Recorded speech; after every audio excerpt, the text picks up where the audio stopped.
Mbak Sofi mungkin bisa dijelaskan sebetulnya Mbak Sofi ini jenis difabel apa dan Mm-mm. eh, ya jenis difabel yang bagaimana? Oke, tanya karena gen. Meskipun dari keluarga saya secara langsung nggak ada yang mengalami seperti saya, tapi bisa jadi itu dari nenek kakeknya dulu, entah dari bapak atau ibu. Tetapi memang ketika si pembawa gen ini bertemu dengan gen yang sama, itu akan sangat berisiko melahirkan anak seperti saya. Gitu. Jadi siapapun dia ya, makanya semoga jangan sampai terjadi sama teman-teman, itu akan berisiko seperti itu. Banyak orang tua yang memiliki anak seperti saya itu mereka ayah ibu sehat. Tapi karena memang si bapak dan ibu ini membawa, jadi melahirkan anak satu, dua, tiga, empat itu seperti saya semua. Nah, dan lemah syaraf saya ini dari ujung rambut sampai ujung kaki, kalau teman-teman tenaganya 10 orang normal ya, saya sebutnya orang normal gitu aja, dan saya dengan kondisi yang ini, itu hanya dua. Dua, tiga, dua, tiga. Nggak lebih. Nah, seperti itu. Jadi memang benar-benar ya lemah iya, kemudian gampang capek iya, tidak bisa diforsir dan sangat beresiko mengalami penurunan. Penurunannya itu dulu saya bisa jalan, sekarang udah nggak bisa. Kemudian entah besok menjadi seperti apa saya tidak tahu. Yang pasti kalau dulu saya apa ya duduk di bawah itu untuk naik ke kasur masih mudah, sekarang itu sulit banget.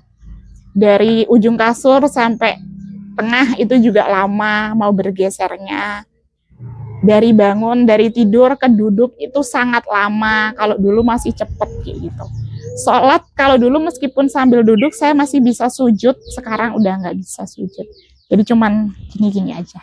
Gitu. Berarti semakin hari semakin melemah. Ya, gitu, terutama saya punya anak ini. Dokter memang sudah bilang, sebaiknya kamu tuh sebenarnya nggak boleh punya anak. Gitu.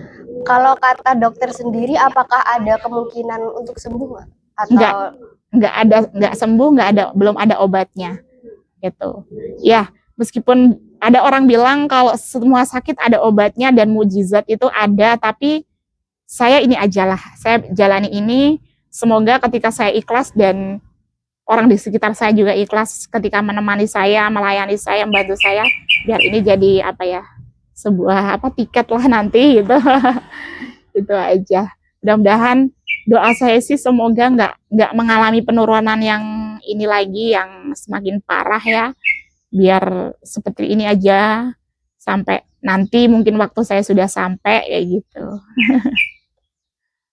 apa yang menjadi alasan utama Mbak Sofi ini memilih menitipkan anak sejak usia 11 bulan ke daycare? Pertama karena kondisi saya itu tadi yang sempat saya jelaskan di awal, malah kasihan ketika anak itu bersama saya itu seperti apa ya, mengambil momen dia explore dan lain sebagainya. Kan anak-anak tuh ya pengen kesana kemari, kepengen diajak keluar, pengen digendong dan lain sebagainya. Sedangkan kalau sama saya terus tuh nggak bisa gitu. Nah kalau mau di rumah dua-duanya, ayah, ibu, dan anak nggak mungkin. Gimana cara kita mau mencukupi kebutuhan gitu kan. Jadi akhirnya kita menemukan sekolah itu biar kita bisa kerja bareng berdua, yaitu jualan itu tadi. Nah, apa sih Mbak pertimbangan utama Mbak Sofi dan suami memilih SD Tahfizul Quran ini sebagai sekolah seanak? Karena di sana itu include apa ya, pendidikan umum dan apa diniyahnya ada semua.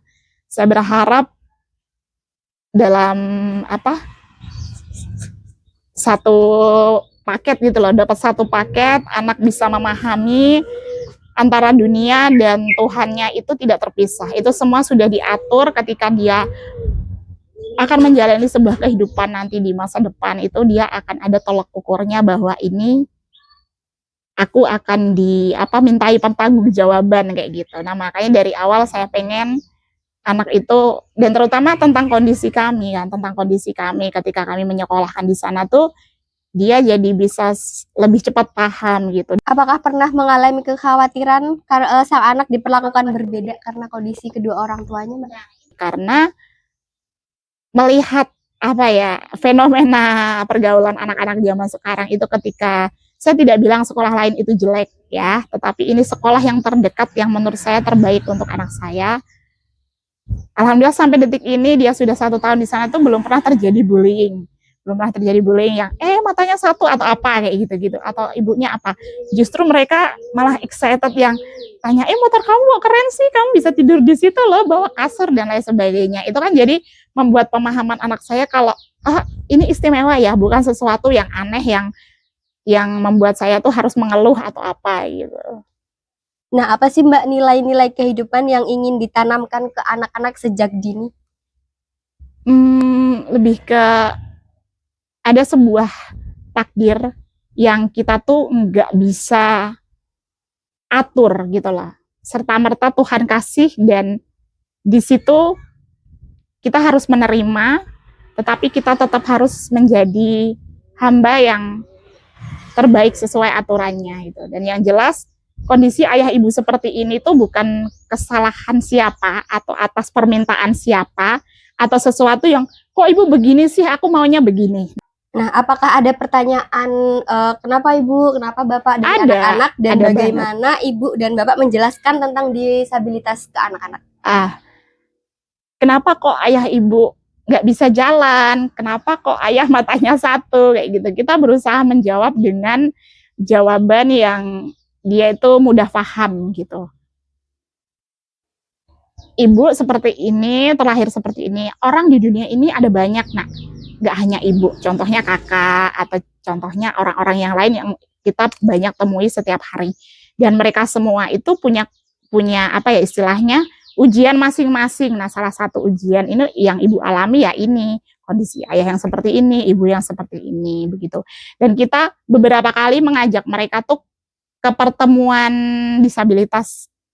Jadi ada contoh kondisi teman-teman saya yang ternyata nggak cuman ibu gitu loh. Dan ternyata Tuhan tuh melahirkan atau apa ya, menciptakan manusia tuh dengan berbagai bentuknya. Makanya saya bilang kakak bersyukur, adik bersyukur punya 2 tangan yang sehat, punya 2 kaki yang sehat kayak gitu.